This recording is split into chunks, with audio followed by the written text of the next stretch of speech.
Namaskar. Welcome to India First. Tonight we'll discuss the America First policy of US President Donald Trump. How far is protectionism possible in a globalized world? How much can the rules of engagement in world affairs change? And how does the America First policy impact us here in India? Let's first take a look at this report. From this day forward, a new vision will govern our land. From this day forward, it's going to be only America first. America first. And that, in a nutshell, is where Donald Trump stands on most issues. His slogan of Make America Great Again stems from the feeling that the US is being exploited by the world. So how does this translate on major issues? He intends to withdraw the Trans-Pacific Partnership and renegotiate all trade deals so that the American manufacturing sector is protected. His formula is, for every one new regulation, two old regulations must be eliminated. Trump intends to develop offensive cyber capabilities to deter attacks by state and non-state actors, in the light of hacking of American networks by Russia and China and even Iran. He intends to investigate all abuses of visa programs that undercut the American worker and impose a 5-year minimum sentence for abuses. He intends to prohibit officials from becoming lobbyists for 5 years after leaving government. Trump also intends to loosen restrictions on energy production by cutting regulations. Trump's tone on terrorism has been consistently uncompromising. He is clear that the civilized world must change its thinking. It now remains to be seen how he converts his tough stand against ISIS and Islamic radicalism from a political strategy to a reality. He had called for a relook at NATO by saying that allies should reasonably reimburse the US for the costs of defense. NATO believes he was just driving a harder bargain. The nuclear deal negotiated with Iran is not to his liking, and North Korea plans to test an intercontinental ballistic missile within days of Trump assuming the presidency. Whether Cold War enemy Russia is enemy or friend is a matter that only the president will decide. As of now, Russian Foreign Minister Sergei Lavrov says Trump's policies align exactly with Putin's priorities. While China and Mexico may be at the receiving end of Trump's trade wars, which can be defined as protectionism, the Chinese made a strong bid for globalization at Davos. Meanwhile, as what seems like falling in line, General Motors announced long-held plans to invest about $1 billion in its US factories following recent criticism of the company by Donald Trump. Every decision on trade, on taxes, on immigration, on foreign affairs will be made to benefit American workers and American families. We must protect our borders from the ravages of other countries. That briefly is what America First means. Well, and to discuss this America First foreign policy, we have with us in the studio Mira Shankar, former ambassador of India to the United States, and KP Nair, consulting editor with The Telegraph, who has long served in the United States. Thank you very much for being with us. Ambassador Mira Shankar, you know, people have described this policy as peace through strength. Now, how much of a shift do you think this is from, let's say, the last two presidents? Let's take George W. Bush, who was promoting democracy, and Barack Obama, who was cautiously pragmatic. Well, I think some trends you will see continuing and perhaps exacerbating. For instance, protectionism. That was something which began, I think, during the period of President Obama. We saw that when the visa fees for H1B and L1 visas were almost doubled, and companies which had more than 50% of their employees on H1B had to pay that enhanced fee, which immediately raised the costs for Indian companies in the IT sector. Also, in the beginning, I think the Obama administration was very wary of getting into any trade talks, and in fact did not even seek, authority from the Congress for trade talks. It's only towards the end that the Trans-Pacific Partnership deal was negotiated and pushed through by President Obama. Of course, that is one deal which President Trump has said he will not ratify, and he has already taken steps towards that end. He also is stressing, and I think this is something which is new, because a lot of the protectionism earlier was more against you know, the H1B visa and the IT sector. Right. But President Trump is stressing manufacturing jobs, which Yes. have gone to China and to Mexico, Yes. even as he's also talking of curbing abuse of the visa program. Okay. So we have to see how this trade toughening with China works out, because Okay, these fair are enough. countries which have counter leverage. Right. Mr. Nair, Donald Trump is an outsider to the system. Some people say, you know, he's the first independent president of the United States. And when he came, they were talking about Jacksonian nationalism and stuff like that. Now he's somebody who's an outsider to the system, comes in with this kind of a foreign policy, and he says our military dominance must be unquestioned. Already the US is the most powerful military in the world. Now, I mean, is there a feeling that it's being questioned in some way? In my opinion, President Trump has not said anything new Okay. in anything in his entire speech.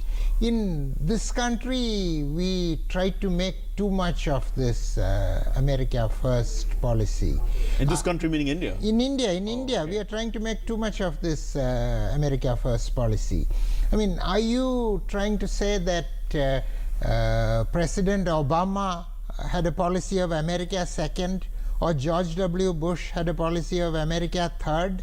Every American president that I can recall has put America's interests first. Okay. But whether it is on military matters, as you asked, or in business matters, they have camouflaged it with But there must be a perception broad. amongst the American electorate that, you know, America's dominance in the world has come down for some reason. Yeah, that's because what- that is why he's coming up and saying that, you know, the dominance must be unquestioned. That's what I was. Right. That's what I was coming to. You know, other presidents have camouflaged it in terms of high principles. You know, All right. democracy, human Freedom. rights, that sort of thing. Sure. I mean, Trump has decided to speak shorn of all that. You know, All right. he's put the raw emotions that Americans are suffering as a result of failed policies, Okay. whether responsible by presidents or others, and put things plainly. Okay, There is fine. nothing new Ambassador in Mira Shankar, is there no truth in that?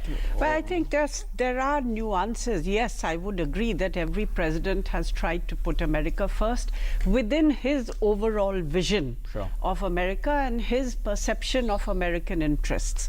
There are presidents who have felt that America's interests would be served by, you know, democracy overseas and free trade, a kind of a liberal order, Right. and have promoted that. President Trump is saying that that has led to a situation where America's interests are not adequately being protected, Okay. and he will take tougher action both in terms of trade. Also, I think for the first time he is saying very bluntly to the allies that we are not going to subsidize you. fair So, enough. which is something new. And similarly, renegotiating NAFTA, renegotiating trade deals. Sure, we will come with to that China, a little I later, think. but let's stick to the military part or the On the strategic part. military Let's part- see, ma'am, what he says is also that he's happy when old enemies become friends. Now, analysts have seen this as an olive branch towards Russia, and we know that there is a lot of talk about how perhaps he's close to Russia. But with Russia getting close to the United States, what is the relevance of NATO then? Well, we have to see whether Russia gets close to the United States or not, and how this will pan out in actual practice, because there is a whole establishment which has a particular view of Russia, and turning a huge ship like the United States Okay. will not be easy, but certainly if US-Russia relations improve and their tensions, which have been very high after Ukraine, are reduced, and Syria, of course, then I think that is good for India.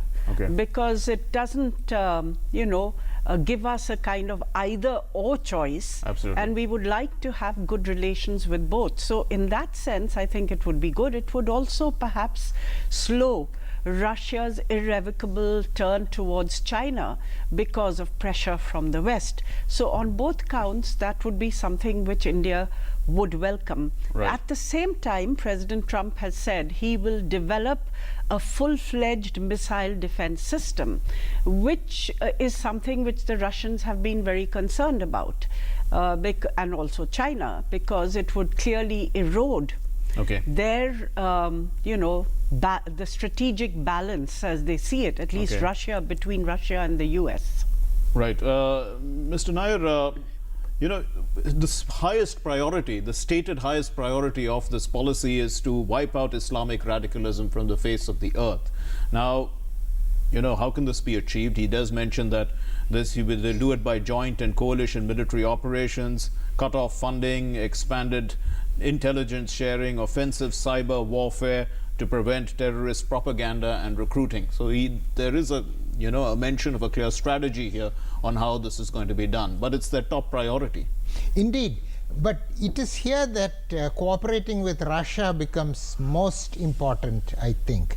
The previous administration was caught between two stools. They wanted to take on ISIS and Islamic radicalism in the Middle East. At the same time, they didn't want Russia to get the upper hand in the region. But Trump, I think, his instinct is to recognize the reality that Russia has been more effective than anybody else in Syria. Just as the Soviets turned the tide in the Second World War, which the West wants to erase from history, If Trump is able to overcome the establishment's reservations, I'm talking about the security and intelligence establishment's reservations about Russia, and cooperate with Russia sincerely and genuinely on Syria, they may be able to achieve this goal. We're going to take a short commercial break at this point in time. You're watching India First. We are discussing the America First foreign policy of President Donald Trump.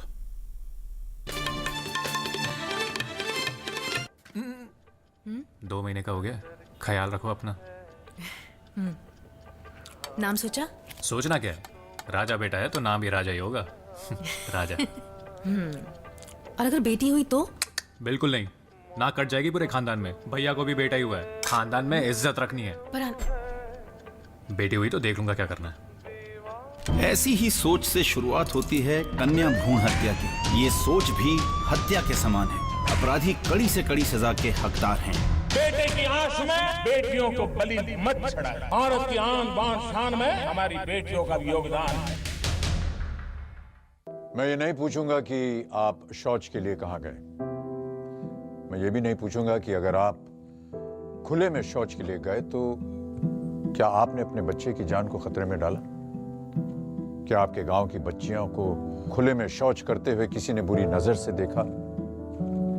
आप खुद समझदार हैं, सक्षम हैं। आप ये तो जानते ही होंगे कि हमारे देश में 70,000 से ज्यादा गांवों के लोगों ने खुले में शौच की प्रथा को खत्म कर दिया है। गांव के बच्चे, महिला, पुरुष सब इस लक्ष्य में जुटे। निगरानी समितियां बनी जिन्होंने खुले में शौच कर रहे लोगों को समझाया, शौचालय बनाया, उनका इस्तेमाल करना सिखाया। क्या आपका गांव भी बनेगा खुले में शौच से मुक्त?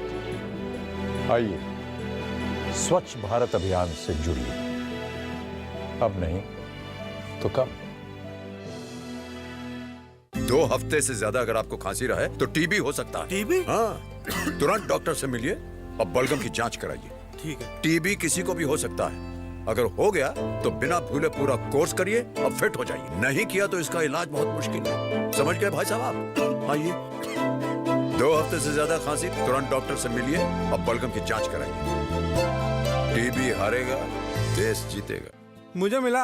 मुझे भी मिला। और मुझे भी। अल्पसंख्यक कार्य मंत्रालय की इस योजना में छोटे कारोबारियों के लिए है टर्म लोन यानी मियादी कर्ज, जिसमें 10 लाख तक की मदद का प्रावधान है। एनजीओ से जुड़ी अल्पसंख्यक महिलाओं के लिए है माइक्रो फाइनेंस स्कीम यानी लघु वित्त योजना, जिसमें है 50,000 तक का कर्ज। इसके अलावा माइनॉरिटी कम्युनिटी के स्टूडेंट्स के लिए है एजुकेशन लोन स्कीम, जिसमें है प्रोफेशनल और टेक्निकल एजुकेशन के लिए बहुत ही कम ब्याज दरों पर लोन। तो आप भी NMDFC की कर्ज स्कीम से लाभ उठाएं। हुनर को हौसला। पास आधार है और पापा के पास भी, तो फिर मेरे पास क्यों नहीं? क्योंकि तुम अभी बहुत छोटे हो। टीचर कह रही थी मेरा भी आधार होना चाहिए और चुटकी का भी। जी हाँ, नवजात शिशु का भी आधार बन सकता है। इसके लिए आधार केंद्र अथवा स्कूल या फिर आंगनवाड़ी में लगने वाले शिविर में जाएं। ये पूरी तरह से निशुल्क है। मेरे बच्चे की सही शुरुआत, मेरा आधार मेरी पहचान। हेलो, लड़की है मामा जी। क्या खबर पक्की है? हाँ जी। तू क्लिनिक में रुक, समझ गया? चलो ठीक है। वो लड़की है जी। महेश सोच क्या रहा है? बहू को तैयार कर जल्दी। अरे जल्दी कर, डॉक्टर अपने अरुण मामा जी की पहचान क्या है? रजनी, तैयार हो जाओ, क्लिनिक जाना है। ऐसी ही सोच से शुरुआत होती है कन्या भ्रूण हत्या की। ये सोच भी हत्या के समान है। अपराधी कड़ी से कड़ी सजा के हकदार हैं। बेटे की आंख में बेटियों को बलि मत चढ़ाएं। भारत की आन बान शान में हमारी बेटियों का भी योगदान है। Your business needs a reliable and cost-efficient delivery solution. Introducing Express Parcel and Business Parcel. Your customer selects the product. Our pickup service collects it from you and provides fast, secure and economical delivery at your customer's doorstep. We also collect cash from them and offer you fast cash remittance service. Now enjoy the growth and success of your business with India Post Parcel Services. Keep your business ahead. Welcome back. We are discussing the America First foreign policy of US President Donald Trump. And let's turn to Ambassador Mira Shankar now once again. You know, ma'am, the White House revamped website, it has 6 issues. They are energy, foreign policy, jobs and growth, military, law enforcement and trade. Now, as far as jobs are concerned, he's promising to create 25 million American jobs, new American jobs. The point is that, of course, this is the big issue with the H1B visas. You did mention it in your first answer itself. There are serious concerns about this as far as our IT sector is concerned, with, 50% of all their income probably coming in from North America itself. So how do we look at this? Well, I think it's, interesting because services trade between India and the United States is broadly balanced. And that actually is something which most Americans don't know, that the US exports as much services to India as India exports to the United States. And there's a small balance one way or the other, which varies. Sometimes the US has a balance in its favor, sometimes India, but you could describe it as broadly balanced. And that is something I think which most Americans don't know. The second is that Indian IT companies have really worked with US companies and helped their competitiveness. So the ability of US companies to compete in the global market, to be at the cutting edge of technological change, and therefore retain and create jobs in the US has been helped and facilitated by by the linkage with the Indian IT sector. So it is something which I'm sure the Indian IT industry will be seeking to convey, and also they would look to see how, and they have already to some extent adjusted their strategies during the Obama period, as the cost of H1B visas and L1 visas had become much higher. Right, Mr. Nair, but there is a shortage of these high-tech workers in the United States. Apparently, I mean, there are very few graduates who qualify for this STEM, that's science, technology, engineering and maths, amongst the Americans. So they have to look elsewhere for these high-tech workers. And India is supplying pretty decent, high-quality stuff. So this can't, end all of a sudden, can they? Yes, the realities of America cannot be changed. In fact, President Obama used to emphasize this point about STEM, about Indian and Chinese students contributing to the growth of American technology and intellectual capabilities. So American companies will resist anything that Trump will try to do in this regard, as he mentioned in his speeches. Besides, the President of the United States doesn't have much powers in dealing with these, H1B visas, for example. It will be decided. But doesn't he direct policy overall? No, it will be decided by the Congress, by the U.S. Congress. Okay. And in the U.S. Congress, we have the biggest caucus in the House. The India caucus is the biggest caucus, and people who worry about what will happen to H1B visas must realize that this caucus is not going to sit back and get at India, you know. So the realities of American politics will restrain Trump as he comes to Shankar, grips. yes, also ma'am, they want to... There is already, if I may mention, a draft bipartisan legislation that means supported by both parties in the Senate, which has been introduced, which seeks to restrict the use of H1B and L1 visas and basically prioritizes giving H1B visas to foreign students who have studied and got degrees in US universities. So it's a nuanced bill.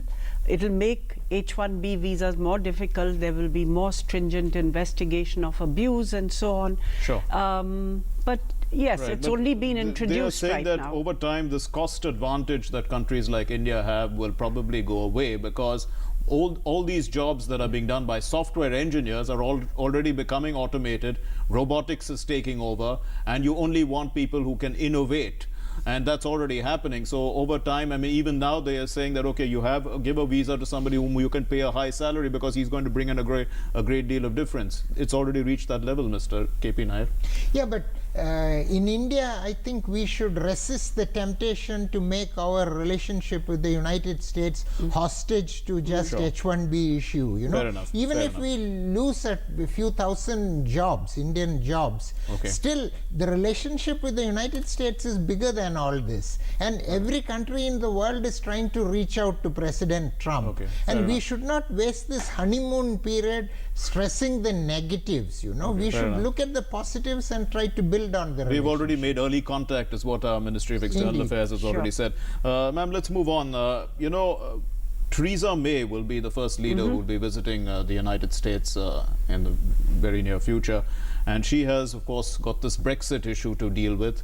And so if the UK and the US strike some sort of a deal, how will it impact EU? I mean, is he going to change the dynamics of trade as a result of this? Because he's placing importance on this. People are talking about it already. Well, let's see, because at the, you know... And then he's also going to talk about NAFTA and all that in the same breath. I mean, he has said he will renegotiate NAFTA, and if the deal that they can get is not good enough for the US, they may even walk out of it. And similarly with China, they may declare China a currency manipulator and so on.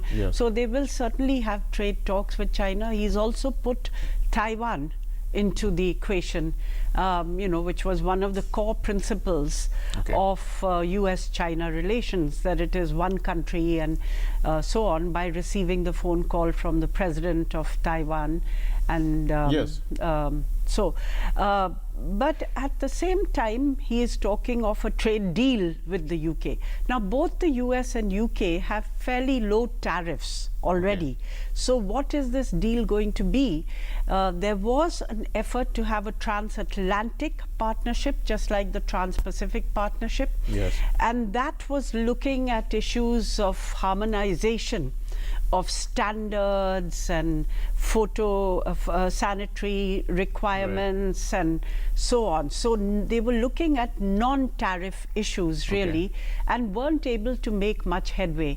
I suppose there the UK and the US might be able to make faster headway, because within the EU you have to go through so many.